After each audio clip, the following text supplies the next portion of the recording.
ಸ್ನೇಹಿತರೆ ನಮಸ್ಕಾರ. ಇದೀಗ ತಾನೇ ಬಂದಿರುವ ಮುಖ್ಯವಾದ ಮಾಹಿತಿ. ಮತ್ತೆ ಕರ್ನಾಟಕ ಬಂದ್ ಆಗುವ ಲಕ್ಷಣ ಎದ್ದು ಕಾಣ್ತಾ ಇದೆ.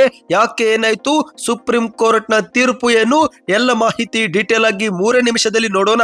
ಅದಕ್ಕಿಂತ ಮೊದಲು ನೀವು ನಮ್ಮ ಚಾನಲ್ಗೆ ಮೊದಲು ಬಾರಿ ಭೇಟಿ ಕೊಡ್ತಾ ಇದ್ರೆ ದಯವಿಟ್ಟು ಸಬ್ಸ್ಕ್ರೈಬ್ ಆಗಿ, ಪಕ್ಕದಲ್ಲಿ ಒಂದು ಗಂಟೆ ಕಾಣಿಸುತ್ತೆ ಅದು ಕೂಡ ಒತ್ತಿದ್ರೆ ಕರ್ನಾಟಕದ ಮುಖ್ಯವಾದ ಮಾಹಿತಿಗಳು ನಿಮಗೆ ಸಿಗುತ್ತವೆ.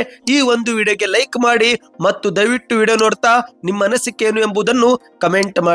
ಹೌದು ಸ್ನೇಹಿತರೆ, ಇದೀಗ ಮತ್ತೆ ಕರ್ನಾಟಕ ಬಂದ್ ಆಗುವ ಲಕ್ಷಣಗಳು ಎದ್ದು ಕಾಣುತ್ತಿವೆ.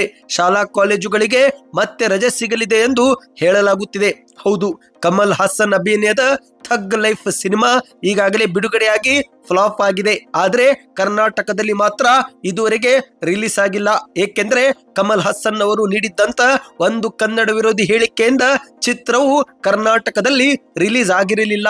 ಹೌದು, ಈ ಒಂದು ಹಿಂದೆ ಇವೆಂಟ್ ವೇಳೆಯಲ್ಲಿ ಕನ್ನಡವು ತಮಿಳು ಭಾಷೆಯಿಂದಲೇ ಹುಟ್ಟಿದ್ದು ಎಂಬ ಅರ್ಥದಲ್ಲಿ ಹೇಳಿಕೆ ಕೊಟ್ಟ ಪರಿಣಾಮ ಕನ್ನಡ ಪರ ಸಂಘಟನೆಗಳು ಮತ್ತು ಕನ್ನಡ ಪರ ಹೋರಾಟಗಾರರು ಸಿನಿಮಾವನ್ನ ಕರ್ನಾಟಕದಲ್ಲಿ ರಿಲೀಸ್ ಮಾಡದಂತೆ ಎಚ್ಚರಿಕೆ ಕೊಟ್ಟಿದ್ರು. ಒಂದೊಮ್ಮೆ ಸಿನಿಮಾ ರಿಲೀಸ್ ಮಾಡಿದ್ರೆ ಅಥವಾ ಯಾವುದಾದ್ರೂ ಚಿತ್ರಮಂದಿರದಲ್ಲಿ ಸಿನಿಮಾ ಬಂದ್ರೆ ಆ ಚಿತ್ರಮಂದಿರವನ್ನೇ ಸುಟ್ಟು ಹಾಕುತ್ತೇವೆ ಎಂದು ಎಚ್ಚರಿಕೆ ಕೂಡ ಕೊಟ್ಟಿದ್ರು. ಇದೇ ಒಂದು ಹಿನ್ನೆಲೆಯಲ್ಲಿ ನಟ ಕಮಲ್ ಹಾಸನ್ ಅವರು ಹೈಕೋರ್ಟ್ ಮೆಟ್ಟಿಲೇರಿದ್ರು.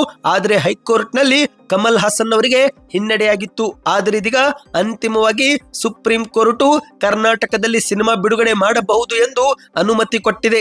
ಅಷ್ಟು ಮಾತ್ರವಲ್ಲದೆ ಕರ್ನಾಟಕದ ಜನರು ಕಮಲ್ ಹಾಸನ್ ಅವರೊಂದಿಗೆ ಭಿನ್ನಾಭಿಪ್ರಾಯ ಹೊಂದಲು ಸ್ವತಂತ್ರರು, ಆದರೆ ಮೂಲಭೂತ ಹಕ್ಕುಗಳನ್ನು ರಕ್ಷಿಸಬೇಕು ಎಂದು ಸುಪ್ರೀಂ ಕೋರ್ಟ್ ತಿಳಿಸಿದೆ. ನಿಮಗೆ ಇಷ್ಟವಿಲ್ಲವೆಂದ್ರೆ ಸಿನಿಮಾ ನೋಡಬೇಡಿ ಎಂದು ಹೇಳಿಕೆಯೂ ಕೂಡ ಕೊಟ್ಟಿದೆ. ಇದೇ ಒಂದು ಹಿನ್ನೆಲೆಯಲ್ಲಿ ಕರ್ನಾಟಕದಲ್ಲಿ ಇದೀಗ ಥಗ್ ಲೈಫ್ ಸಿನಿಮಾ ಬರುವ ಲಕ್ಷಣ ಬಂದಿದೆ. ಆದ್ರೆ ಮತ್ತೊಂದೆಡೆಯಲ್ಲಿ ಕನ್ನಡ ಪರ ಹೋರಾಟಗಾರರು ಈ ಒಂದು ಸಿನಿಮಾ ರಿಲೀಸ್ ಮಾಡಬೇಡಿ ಎಂದು ಎಚ್ಚರಿಕೆ ಈಗಾಗಲೇ ಕೊಟ್ಟಿದ್ದಾರೆ. ಒಂದೊಮ್ಮೆ ಸಿನಿಮಾ ಏನಾದ್ರೂ ರಿಲೀಸ್ ಆದ್ರೆ ಆಗ ಮತ್ತೆ ಕರ್ನಾಟಕ ಬಂದ್ ಆಗುವುದು ಬಹುತೇಕ ಖಚಿತ ಎಂದು ಹೇಳಲಾಗುತ್ತಿದೆ. ಹೌದು, ಈಗಾಗಲೇ ಸುಪ್ರೀಂ ಕೋರ್ಟ್ ನ ತೀರ್ಪಿಗೆ ಕನ್ನಡ ಪರ ಹೋರಾಟಗಾರರು ಆಕ್ರೋಶ ವ್ಯಕ್ತಪಡಿಸುತ್ತಿದ್ದಾರೆ.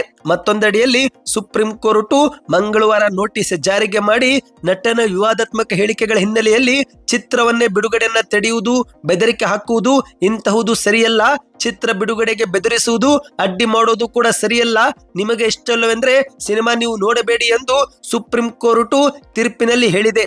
ಒಟ್ಟಿನಲ್ಲಿ ಸ್ನೇಹಿತರೆ, ಒಂದು ಕಡೆಯಲ್ಲಿ ಚಿತ್ರತಂಡಕ್ಕೆ ಸಿನಿಮಾ ಬಿಡುಗಡೆ ಮಾಡುವುದಕ್ಕೆ ಗ್ರೀನ್ ಸಿಗ್ನಲ್ ಸಿಕ್ಕಿ ರಿಲೀಫ್ ಸಿಕ್ಕಿದ್ದು, ಆದರೆ ಮತ್ತೊಂದೆಡೆಯಲ್ಲಿ ಈ ಒಂದು ಚಿತ್ರದಿಂದ ಮತ್ತೆ ಕರ್ನಾಟಕ ಬಂದ್ ಆಗುವ ಲಕ್ಷಣ ಎದ್ದು ಬಂದಿವೆ. ಒಟ್ಟಿನಲ್ಲಿ ಸ್ನೇಹಿತರೆ, ಜೂನ್ 19, 20, 21 ಅಥವಾ ಮುಂದಿನ ವಾರ ಏನಾದ್ರೂ ಸಿನಿಮಾ ರಿಲೀಸ್ ಆದ್ರೆ ಆಗ ಕರ್ನಾಟಕ ಬಂದ್ ಆಗುತ್ತಾ, ಶಾಲಾ ಕಾಲೇಜುಗಳಿಗೆ ಮತ್ತೆ ರಜೆ ಸಿಗುತ್ತೆ ಎನ್ನುವುದು ನಾವೆಲ್ಲರೂ ಕಾದು ನೋಡಬೇಕಾಗಿದೆ. ಸದ್ಯಕ್ಕೆ ಎಷ್ಟೇ ಇತ್ತು. ಮಾಹಿತಿ ಇಷ್ಟವಾಗಿದ್ರೆ ವಿಡಿಯೋಗೆ ಲೈಕ್ ಮಾಡಿ, ಮುಂಬರುವ ಮಾಹಿತಿ ಪಡೆಯಲು ಚಾನಲ್ಗೆ ಸಬ್ಸ್ಕ್ರೈಬ್ ಮಾಡ್ತಾ ನಿಮ್ಮ ಅನಿಸಿಕೆಗಳನ್ನು ಕಮೆಂಟ್ ಮಾಡಿ.